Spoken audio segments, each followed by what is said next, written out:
Dalam nama Bapa, Anak dan Roh Kudus. Amin.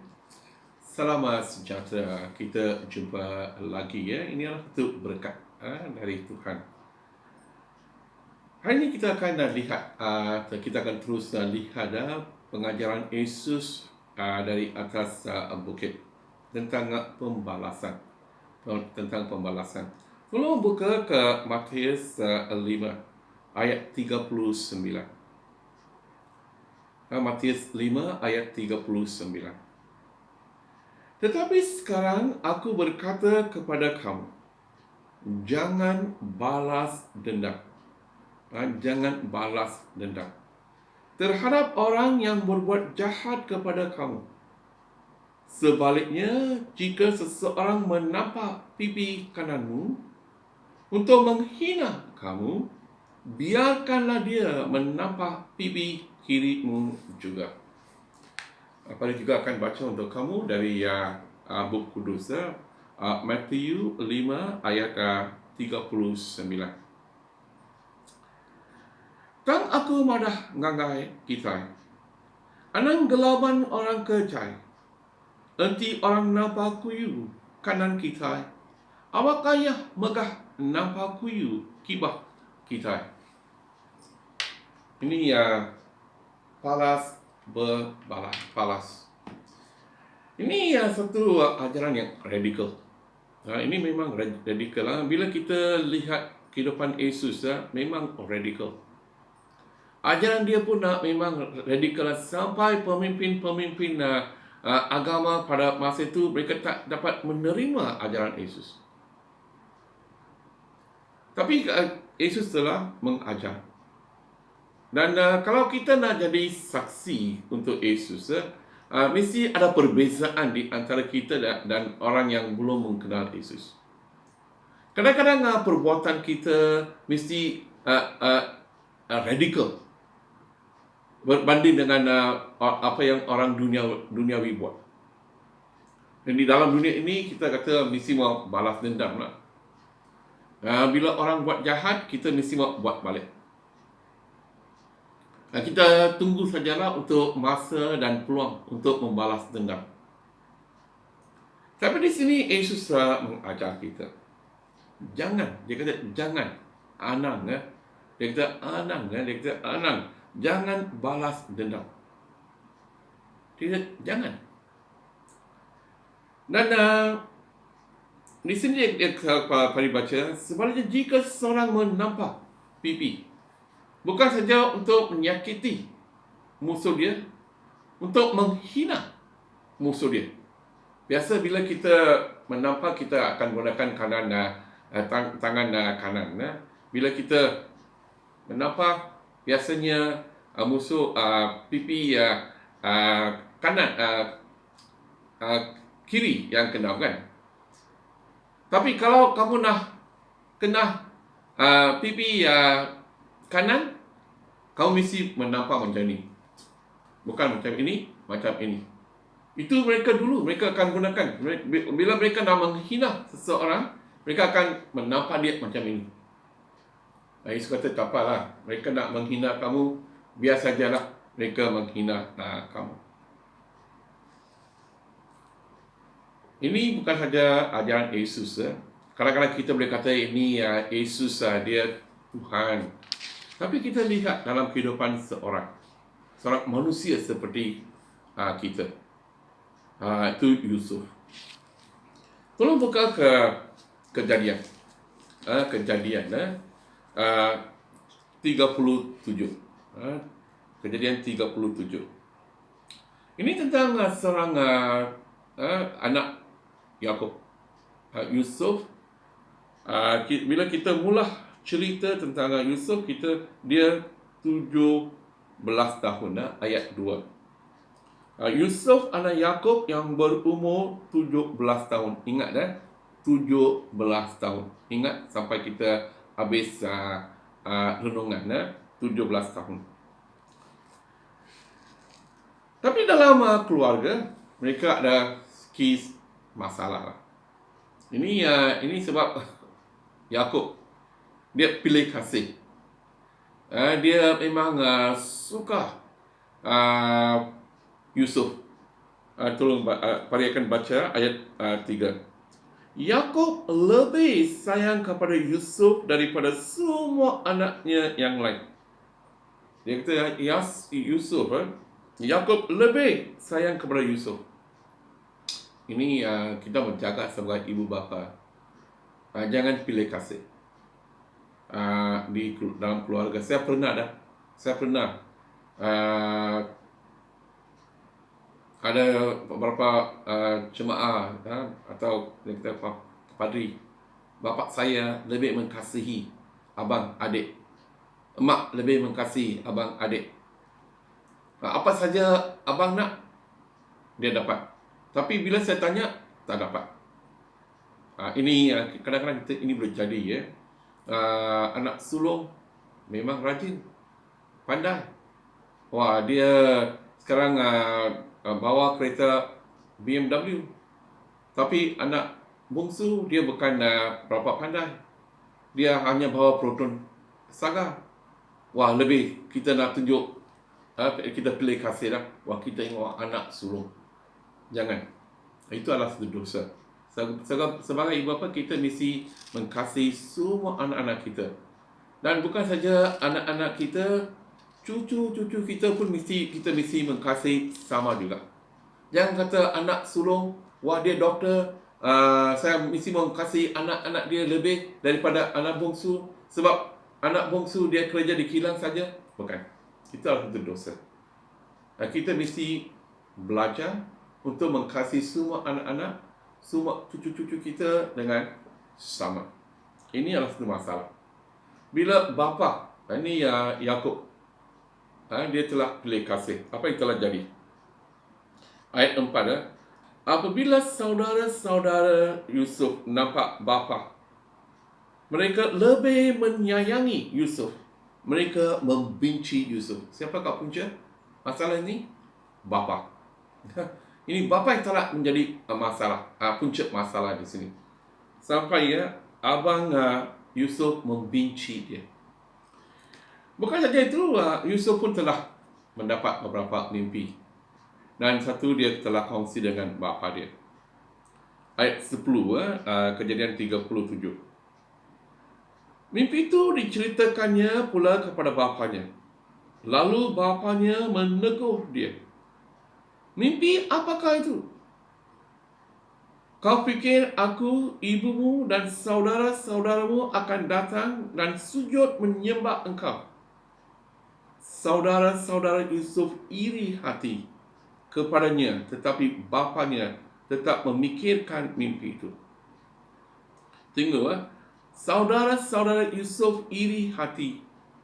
Mereka sudah benci dah. Dan mereka sudah benci, memang benci Yusuf.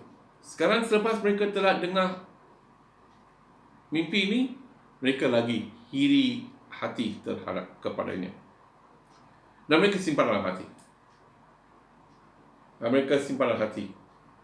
Dan satu hari Yakub suruh Yusuf. Ini pun kita tengok, abang-abang dia semua dah keluar nak jaga domba-domba, tapi Yusuf tinggal di rumah. Abang semua kerja, Yusuf tinggal di rumah sebab bapa sayang dia. Tapi dia hantarlah. Lepas tu dia hantar Yusuf. Dia kata, tengok macam mana keadaan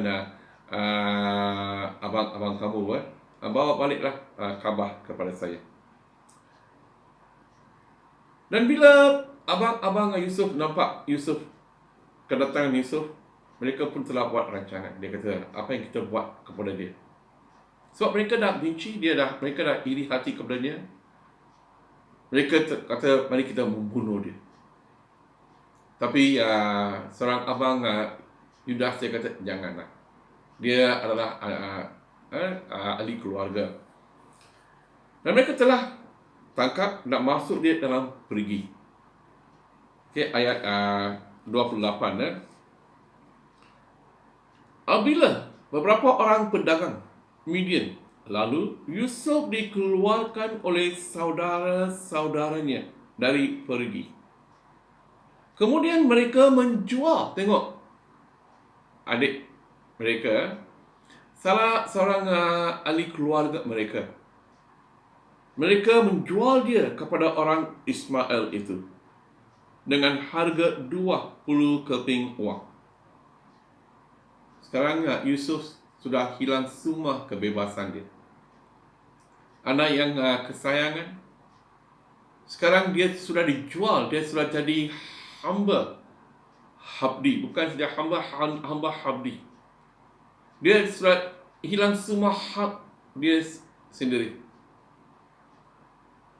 Dia sekarang sudah jadi macam satu alat, satu barang, di mana mereka boleh jual, mereka boleh beli, mereka boleh menggunakan dia secara sesuka hati mereka. Dia sudah hilang semua hak dia, kebebasan dia.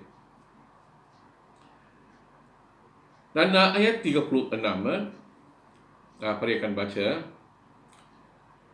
Sementara itu di Mesir, orang Midian sudah menjual Yusuf kepada Potifar, seorang pegawai raja yang menjadi ketua. Tengok, mereka beli tu abang Yusuf telah menjual dia macam jual barang Sekarang dia sudah hilang semua hak dia.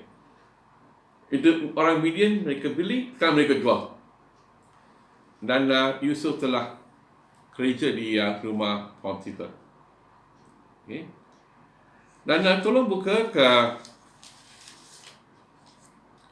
Kejadian 39. Kejadian 39.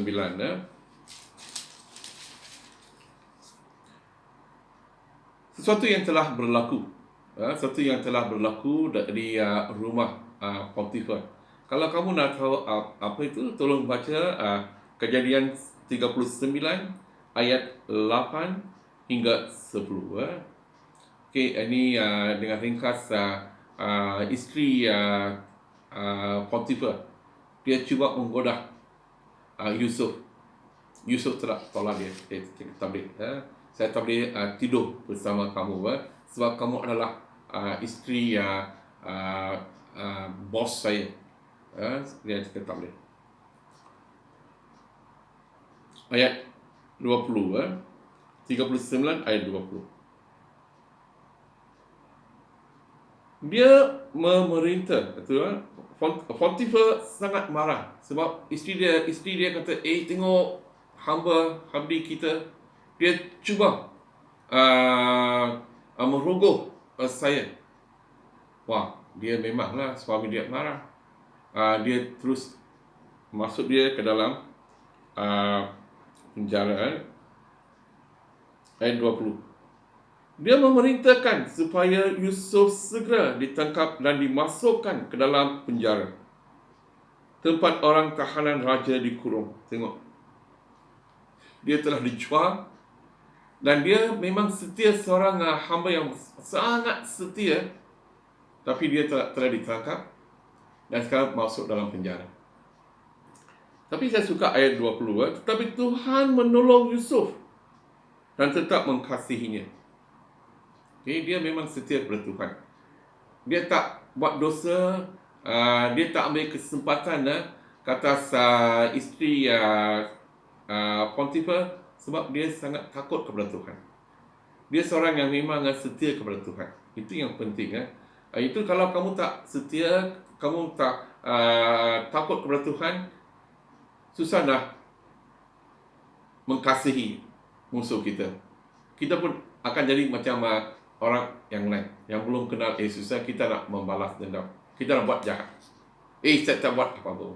Mengapa mereka buat ini? Dia tak marah, tapi Allah ada bersama dia. Okey, dia tak, dalam hati dia tak membenci abang-abang dia. Kita akan lihat dia tak benci Potifar. Tak, dia terus setia kepada Tuhan. Mungkin dia telah serahkan kehidupan dia. Okey, tolong buka ke 41, Kejadian 41 ayat 46.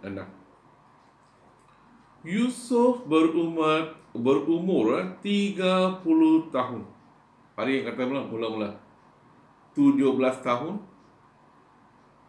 Semua perkara-perkara yang Pari telah kongsi telah berlaku. Dia telah dijual, dia telah masuk dalam penjara. Bermacam-macam yang berlaku kepada dia. Sekarang 30 tahun, 13 tahun dia menghadapi bermacam-macam kesusahan. Bukan sebab kesalahan dia sendiri, tapi dia telah menghadapi bermacam-macam kesusahan. Bila dia surat 30 tahun. Okey, ayat 40 41 40. Ini Pharaoh okey. Dia telah memilih Yusuf. Kalau kamu nak tahu cerita tentang Yusuf, kamu baca lah. Kamu dah masa bukan? Ini MCO duduk di rumah baca firman Tuhan. Ayat 40 Beta melantik kamu menjadi governor, dan segenap rakyat yang akan mentaati perintahmu. Hanya beta yang lebih berkuasa daripadamu. Tengok. Dia telah dijual. Dia telah masuk dalam penjara. Sekarang Tuhan telah membangkitkan dia. Dari seorang hamba habis, dari seorang dalam penjara, Tuhan telah memilih dia. Sebab dia sangat setia kepada Tuhan. Tapi untuk hari ini kita dah tak baca apakah perasaan dia terhadap adik-adiknya, abang-abangnya. Okay? Tolong buka ke Kejadian 50. Okay?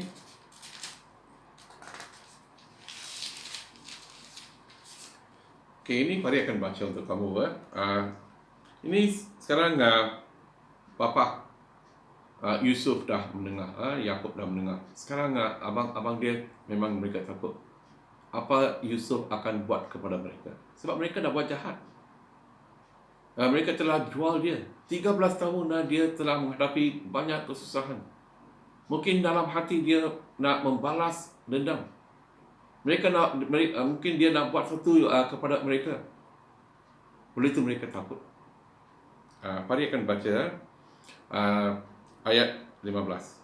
Setelah bapa mereka meninggal, saudara-saudara Yusuf berkata, bagaimanakah sekiranya Yusuf masih berdendam dan mau membalas kejahatan kita?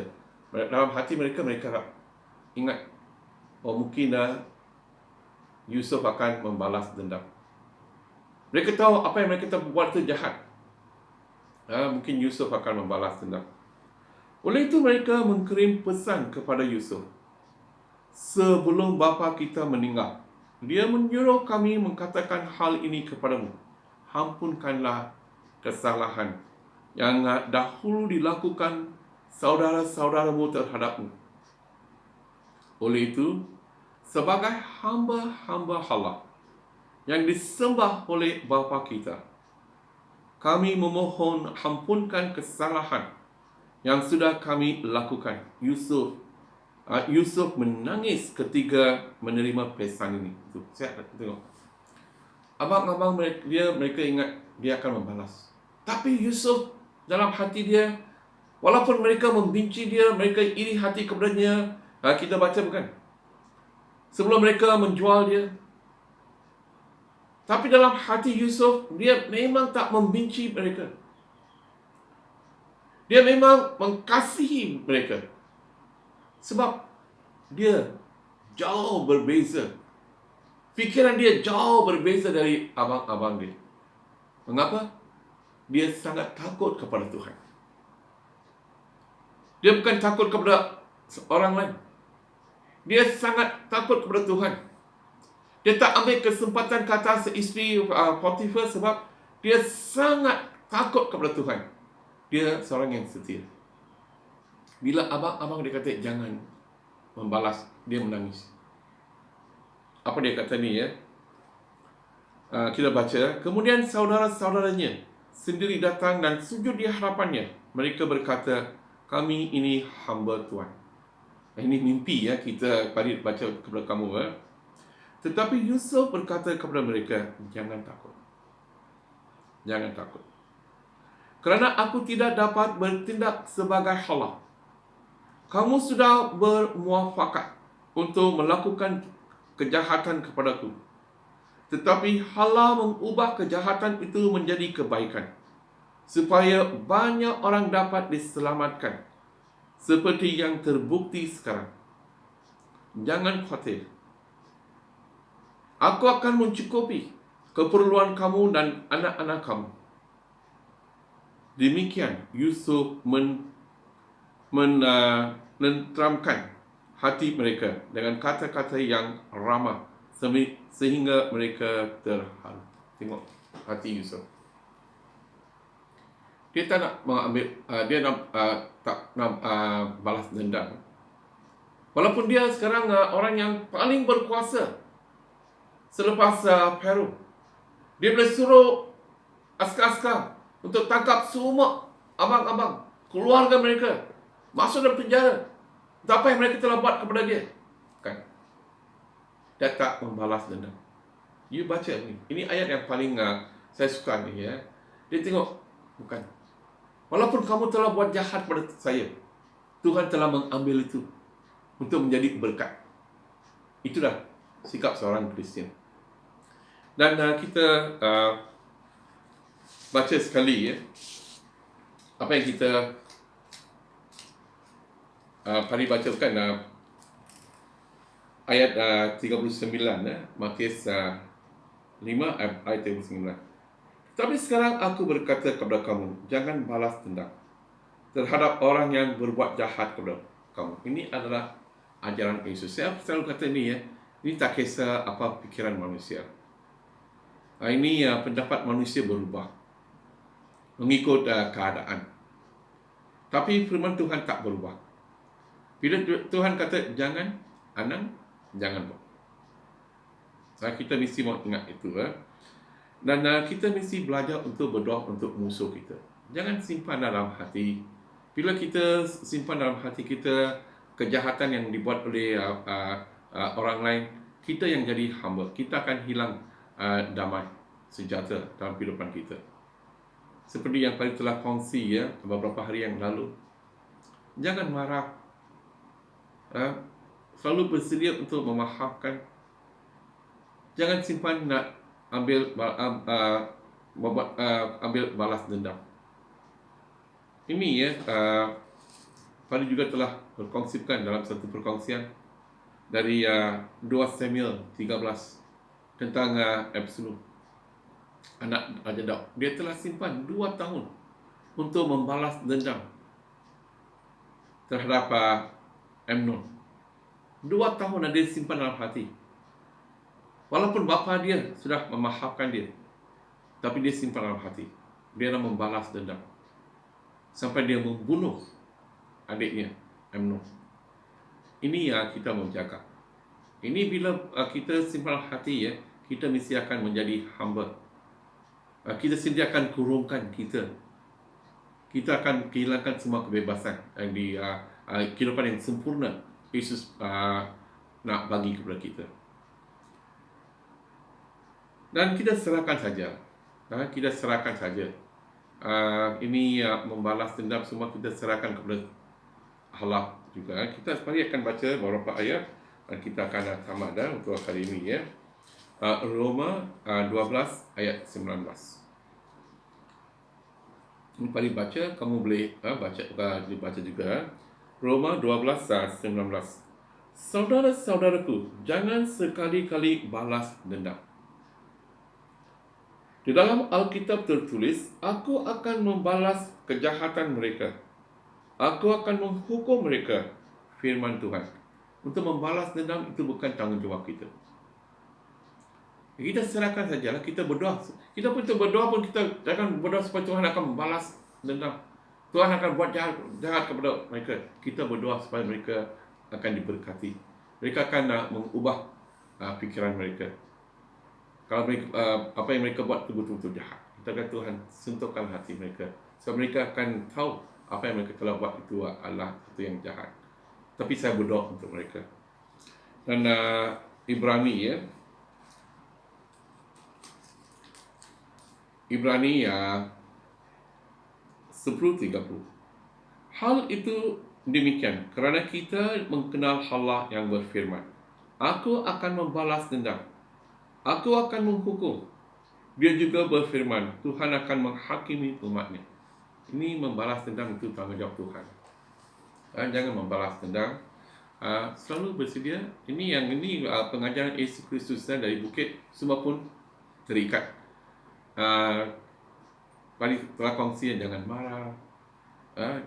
Ini pun terikatlah dengan ajaran ini Jangan marah, jangan membalas dendam. Tuhan memberkati kamu supaya kehidupan kamu akan jadi satu radikal Bila orang buat jahat, kamu boleh masih senyum. Susah, memang susah. Sebab manusia susah. Tapi bila kita ada Roh Kudus dalam hati kita, bila kita tergantung kepada kuasa Roh Kudus, kita boleh mengatasi perasaan manusia. Sampai orang boleh nampak buah Roh Kudus dalam kehidupan kita. Jangan membalas dendam. Ini dalam bahasa Iban dia kata ni Tang aku madah ngangai kita anang gelabang orang kejai. Nanti orang nampak aku kanan kita. Awakah yah megah nampak kuyu kiba kita. Tuhan memberkati kamu. Dalam nama Bapa, Anak dan Roh Kudus. Amin.